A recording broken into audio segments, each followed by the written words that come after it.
கரூர் மாவட்டம் சின்ன தாராபுரம் பகுதியில் செப்டம்பர் 3ஆம் தேதி தோழர் களம் தமிழ்நாடு அமைப்பின் சார்பில் தினமலர் நாளிதழுக்கு பாடை கட்டும் போராட்டம் நிறுவன தலைவர் தோழர் தி.க. சண்முகம் தலைமையில் நடைபெற்றது. இந்த போராட்டத்தில் மாநில அவைத்தலைவர் ஈரா ராஜகோபால், தலைமை நிலைய செயலாளர் தமிழன் சு. கவின்குமார் ஆகியோர் முன்னிலை வகித்தனர். இந்நிகழ்வில் விடுதலை சிறுத்தைகள் கட்சியின் கரூர் மேற்கு மாவட்ட செயலாளர் வழக்கறிஞர் புகழேந்தி கலந்து கொண்டு கண்டன உரையாற்றினார். மேலும் விடுதலை சிறுத்தைகள் கட்சியின் அரவை ஒன்றிய செயலாளர் சண்முகம், நிஜாமுதீன், ராஜா அக்பர், பர்வீனா, குடியரசு, ஐயம்மாள், கருப்பண்ணன் மற்றும் 20க்கும் மேற்பட்ட தோழர்கள் கலந்து கொண்டனர். கண்டிக்கின்றோம் ஒன்றிய அரசு, பாஜக அரசு கொள்கோல் ஆட்சி நடத்தி வரும் பிஜேபி அரசை கண்டிக்கின்றோம்.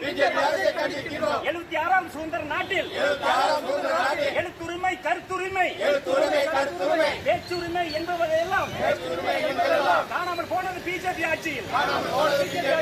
கண்டிக்கின்றோம்.